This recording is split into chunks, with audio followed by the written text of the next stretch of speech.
Salut les mâmes. Alors cette vidéo elle va être un petit peu différente des autres vidéos puisque je voudrais parler d'un événement qui concerne certains d'entre nous, les fausses couches. Je suis Meira Nissan, doula et accompagnatrice périnatale, mais aussi maman de 4 enfants et j'ai moi-même vécu ce phénomène de fausse couche.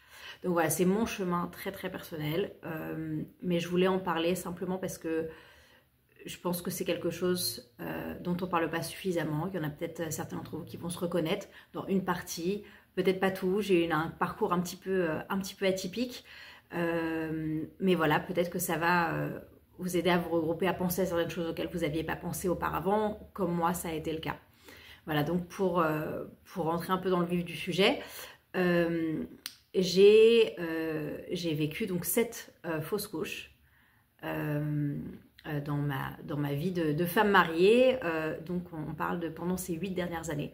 Donc j'ai eu 7 fausses couches, mais aussi 4 beaux enfants, Baruch Hashem. Donc voilà, on parle de 11 grossesses. Donc par exemple la première année, je vais commencer un peu du début. Ma première année, donc la première fois où je suis tombée enceinte, pendant une année, j'ai fait 4 fausses couches. Donc tous les 3 mois, je tombais enceinte et j'avais une fausse couche avant d'avoir mon premier enfant, donc qui est arrivé, duquel je suis tombée enceinte quelques mois après, la 3e fois en fait. Donc après les 4 fausses couches, 3 mois après, je suis retombée enceinte et cette fois ça a fonctionné. Donc voilà, je voudrais raconter déjà un petit peu ce premier départ, ces premières fausses couches qui sont différentes des fausses couches que j'ai vécues par la suite après avoir eu déjà mes premiers enfants. Donc cette première fausse couche, forcément, comme pour toutes celles qui ont essayé d'avoir des enfants, dès qu'elles ont découvert qu'elles étaient enceintes, je pense qu'on n'est pas forcément très préparé au fait que ça peut ne pas forcément bien se passer. Je sais que moi dans mon cas, je m'étais jamais posé la question. J'ai pas eu ce problème-là autour de moi, dans ma famille ou chez mes proches. En tout cas, dans un premier temps, c'est marrant comme on a une tendance à attirer après à trouver des personnes qui sont dans la même situation que nous une fois que ça nous est arrivé. Mais au départ, pas du tout. Donc, c'était pas quelque chose auquel j'avais même pensé. Donc, moi, j'ai fait un test très tôt parce que j'avais des règles très régulières. Donc pour moi il était évident, voilà, j'étais en retard, j'ai fait un test, j'ai découvert que j'étais enceinte. La grande joie, voilà, j'attendais ça depuis un moment. Dès que j'ai été mariée, c'est ce que j'ai voulu avoir des enfants. Donc voilà, et je pense que 10 jours après avoir découvert que j'étais enceinte, j'ai eu des très fortes crampes abdominales. Donc là, cette première fois, les douleurs étaient très fortes. J'étais pliée en deux, je pouvais plus, je pouvais pas me tenir droite, je pleurais de douleur. Donc on est allé à l'hôpital, on a découvert que j'avais fait une fausse couche. On l'a dit d'une manière très délicate, c'était une doctoresse vraiment très à l'écoute, qui était très triste pour moi aussi. Enfin vraiment, je la sentais partager avec moi ce moment difficile. Donc forcément pour moi c'était un moment très difficile. C'est difficile maintenant de s'en rappeler parce que après avoir eu mes enfants, Baruch Hashem, grâce à Dieu, j'ai du mal à me remettre dans cette situation dans laquelle j'étais, mais à l'époque j'en ai beaucoup souffert. Et malgré voilà ce que je vais dire, c'est-à-dire que 3 mois après, en fait, bon, j'ai eu de longs saignements. Et ensuite j'ai eu 3 cycles avant de retomber enceinte qui m'ont paru une éternité. Alors pour celles qui cherchent à tomber enceinte, vous le savez, quand on veut avoir un enfant, chaque cycle nous paraît extrêmement long et on me disait ça va, il vient juste de se passer un cycle, 2 cycles. C'est vrai que l'entourage et pas forcément quelqu'un qui n'a pas forcément vécu ça, va pas forcément le comprendre de la même manière. Il va se dire qu'au final, voilà, il ne se passe pas beaucoup de temps, la fausse couche vient d'arriver, certaines préfèrent attendre. Encore une fois, voilà, je donne juste mon expérience personnelle, ma manière à moi de vivre les choses. Chacune a sa manière de vivre la fausse couche. Certaines vont avoir besoin de temps pour se remettre physiquement, émotionnellement, spirituellement, avant de pouvoir se relancer dans l'envie d'avoir un bébé. Pour moi, c'était évident que je voulais un enfant et que voilà, ça ne s'arrêterait pas à ça, et que la fausse couche m'empêchait pas de vouloir d'essayer une nouvelle fois. Donc 3 mois après, je suis retombée enceinte Et là, voilà, on m'a expliqué entre-temps qu'effectivement, ça arrivait souvent, les fausses couches prématurées, puisque ça s'appelle une fausse couche prématurée, quand elle se passe pendant le premier trimestre, en fait, peu importe, jusqu'aux 12 semaines, c'est considéré comme une fausse couche précoce, pardon, pas prématurée, précoce. Et donc voilà, ça arrive, je crois, dans 30% des cas. Enfin, c'est quelque chose d'assez très... c'est pas du tout exceptionnel, ça arrive à beaucoup de femmes, et voilà. Donc, pas de quoi s'inquiéter. Donc 3 mois après, quand je suis retombée enceinte, je me suis dit, bon, une fois c'est arrivé, ça n'arrive pas une deuxième fois. Donc là, voilà, grande joie. Je sais que cette fois, je vais avoir un bébé. Et finalement, à peu près au même stade. Donc on compte à 6 semaines et demie, puisque le temps, moi je l'ai su vraiment à 4 semaines. Dès que j'ai pas eu mes règles, en fait, je savais que j'étais enceinte. J'ai fait tout de suite un test. En plus, j'étais dans l'attente. Donc vous imaginez bien que je voyais tout de suite que j'étais enceinte ou pas. Et ensuite... c'est passé pareil, 1 semaine et demie, 2 semaines avant que je découvre, en fait j'ai vu cette fois, j'ai pas eu de grosses crampes, j'ai pas eu de gros saignements, j'ai eu des traces brunes et ça m'a suffi pour comprendre. J'ai appelé mon mari tout de suite, je lui ai dit voilà, c'est encore une fois, j'étais très désespérée, c'est encore pareil, je savais que ça fonctionnerait pas, je pourrais jamais avoir d'enfant, voilà. Très très compliqué. Et là je suis allée dans un centre où cette fois ils ont été très peu délicats puisque on m'a fait un test d'urine et on m'a dit bah t'es pas enceinte. Je leur ai dit bah ce matin j'ai fait une prise de sang et j'ai eu les résultats, donc si j'étais enceinte à un moment, on m'a dit bah pourquoi t'as fait un test aussitôt. Voilà, ça a été la réponse. Bah parce que quand on attend certaines fois, voilà, on est toutes différentes. Donc ça a été pour moi très très violent cette réponse, puisque pour moi c'était très important et que j'avais très très envie d'avoir cet enfant et que je ne m'attendais pas à une fausse couche. Et au final, je suis très contente encore une fois, c'est pour ça que je veux un petit peu expliquer tout ça. Je suis très contente d'avoir fait ces tests de grossesse très tôt, parce que c'est ce qui m'a permis après de pouvoir voir que c'était quelque chose qui se répétait, et donc de pouvoir aller chercher voilà, un accompagnement médical au besoin. Donc il y a eu une 3e fois, une 4e fois. À partir de la 3e fois, c'est là où il y a un suivi médical, voilà, qui vient essayer de chercher un peu à comprendre pourquoi ça se passe. Donc en dehors de ça, moi j'avais une tendance à avoir une ovulation qui était très tôt, et c'est des périodes où je ne peux pas être avec mon mari, donc je loupais la période où je pouvais tomber enceinte. Donc ça aussi c'était une question, pourquoi mon ovulation ne se passe si tôt, pourquoi mes saignements sont si longs, etc. Voilà, beaucoup de choses qui avaient attrait à tout ça, à toute la fertilité en fait au final, qui encore une fois étaient des grandes questions et qui peuvent ne pas paraître de vraies questions quand on se dit bah, t'es tombée enceinte tous les 3 mois, donc finalement c'est que c'était pas si compliqué. Donc voilà, c'est juste ça aussi, c'est un des points pour lesquels je fais cette vidéo, parce que je pense que c'est important de comprendre que les problèmes de fertilité ne se ressemblent pas tous.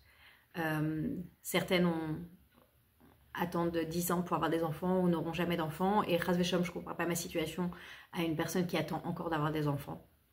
Simplement, je veux dire que on a une tendance à très facilement juger un peu l'autre, et on ne sait pas ce qui se passe dans leur vie, on ne sait pas ce qui se passe dans leur maison. Et voilà, pour moi, ça ressemblait à ça. Mon parcours de la fertilité ressemblait à ça. Certaines vont avoir 1, 2, 3, 4 enfants. J'ai connu des femmes avec 4 enfants qui après n'arrivaient plus à avoir d'autres enfants. Voilà, ça ressemble, c'est très très différent chez chacune d'entre nous. Mon parcours est un peu spécial. Je sais qu'on peut dire ah, je tombe enceinte très facilement, ça se passait très bien, comment je peux me plaindre d'avoir des problèmes de fertilité, mais le fait est que il y avait vraiment un problème où on n'arrivait pas à savoir d'où ça venait.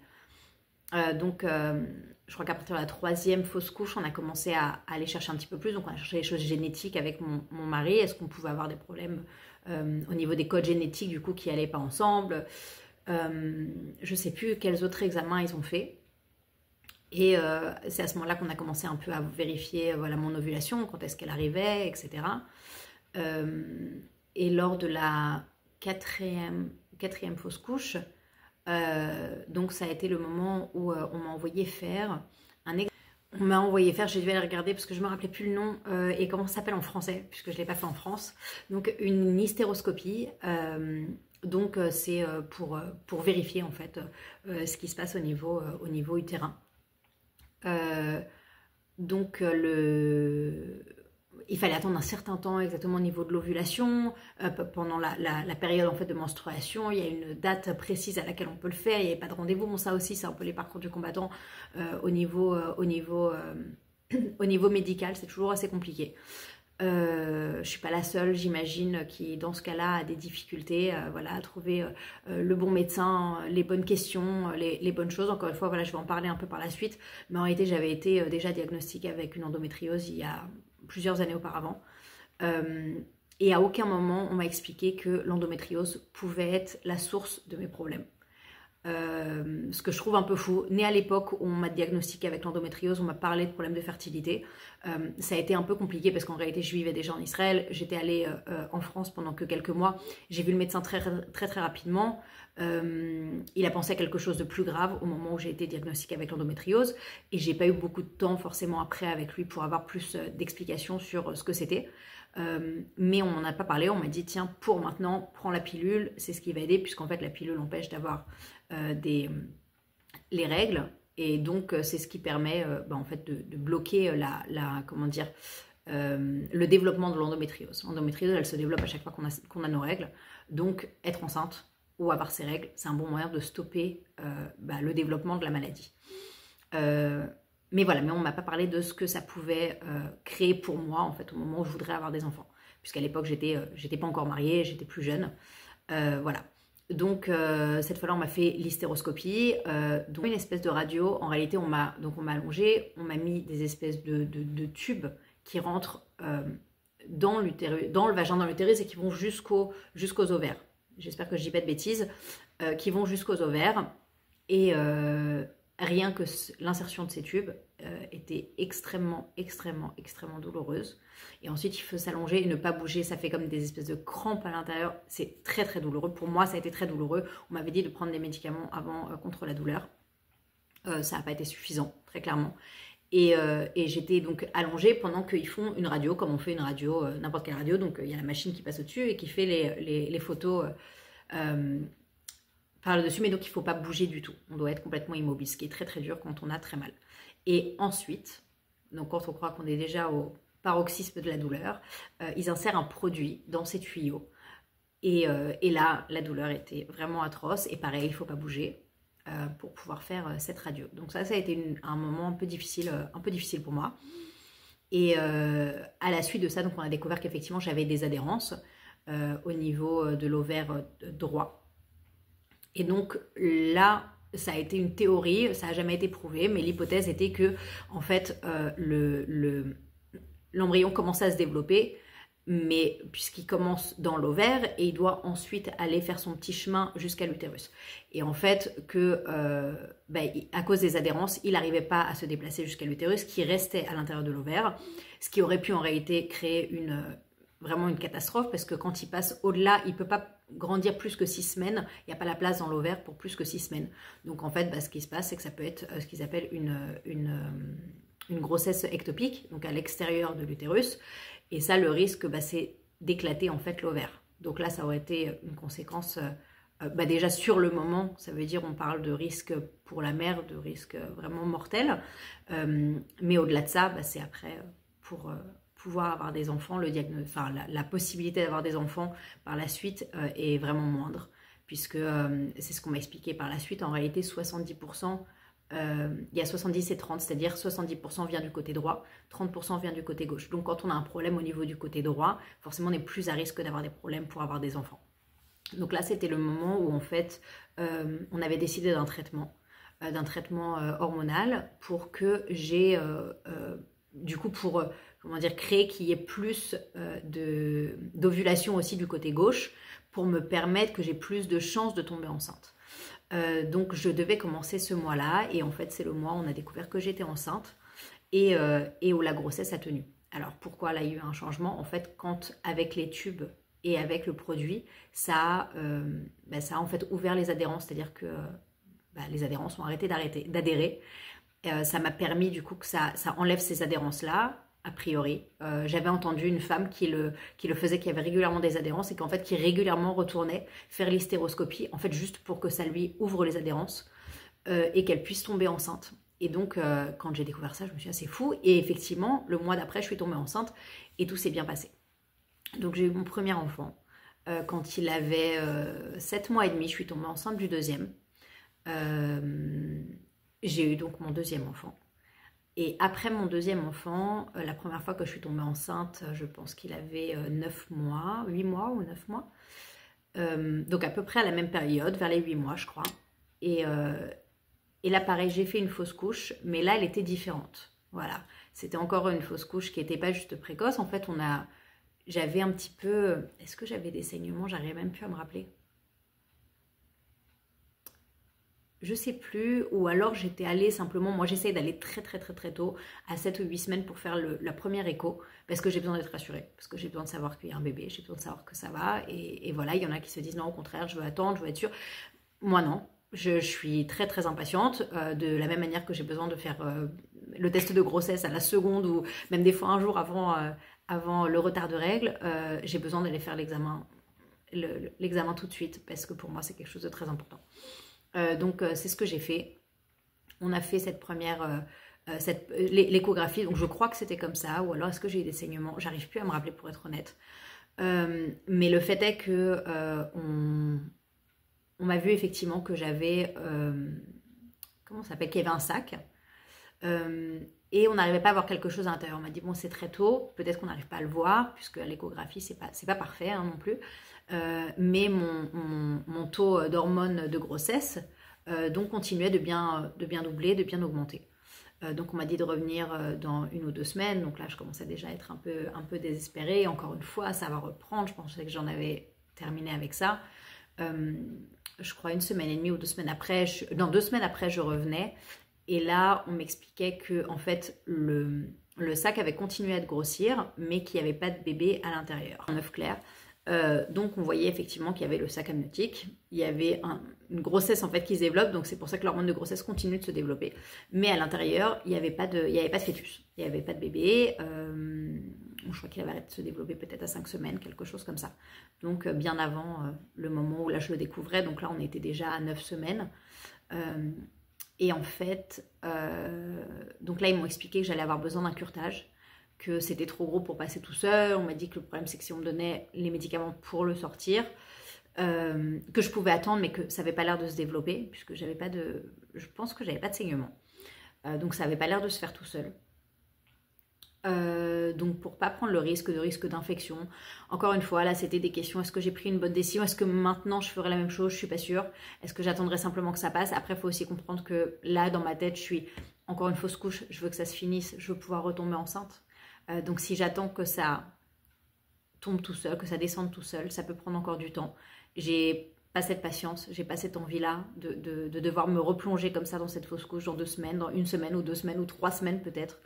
Donc voilà, on me conseille les médicaments. On me dit que les médicaments, il y a un assez gros risque que ça ne fonctionne pas, et donc il vaut mieux pour moi un curetage. Encore une fois, est-ce que maintenant, si on m'avait dit un curetage et qu'on m'avait expliqué réellement les conséquences que ça pouvait avoir un curetage, c'est-à-dire que ça abîme quand même l'utérus, est-ce que j'aurais fait la même chose? Je suis pas sûre. Mais c'est la décision que j'ai prise à ce moment-là. Donc je suis allée pour un curetage. Donc c'est, si je me trompe pas, c'était anesthésie générale. Anesthésie générale, curetage, et voilà. Et après, on sait que c'est fini. Donc ensuite, je suis retombée enceinte. Donc 3 mois après, chez moi, c'est normal. 3 mois ou 4 mois après. Et là, j'étais enceinte de ma fille que j'ai eue, et voilà, qui est en pleine forme, grâce à Dieu. Et après elle, pareil, aux mêmes périodes, à 9 mois, je suis tombée enceinte. Et j'ai encore fait une fausse couche, mais cette fois, elle était plus tard. Cette fois, je crois j'étais déjà à 8 semaines et demie ou quelque chose comme ça, chose que normalement je me développais pas. Enfin voilà, j'attendais pas aussi longtemps parce que j'avais eu le temps d'aller faire la première écho et qu'on me dise qu'on n'était pas sûr que ça se développe parce qu'on voyait quelque chose, mais que ça avait l'air d'être trop petit. Mais j'avais pas encore de saignement, etc. Bref, j'y suis retournée 2 semaines après et là on m'a dit que entre temps j'ai eu des saignements, j'ai compris que c'était une fausse couche, voilà. Et donc là, j'ai fait une fausse couche naturelle, j'ai pas eu besoin encore une fois de curetage. Et 3 mois après, je suis retombée enceinte, donc elle avait 1 an et quelques, 1 an et peut-être 1 mois, 2 mois, je sais plus. Euh, et là, ça a été une fausse couche un peu plus compliquée. Encore une fois, elle était encore plus longue. J'étais déjà presque 8 semaines. Euh, et là, j'ai eu des très gros saignements.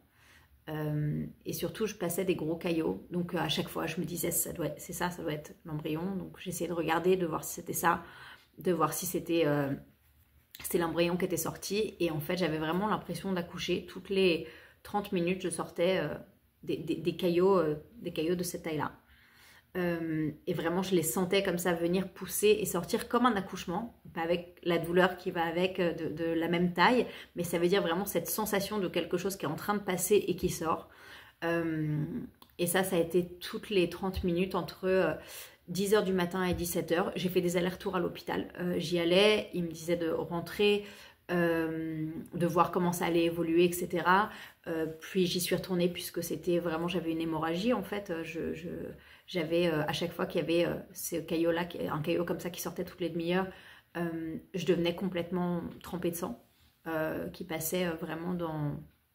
C'était en hiver, donc j'ai des leggings. Voilà, tout était vraiment mouillé, je devais tout me changer complètement.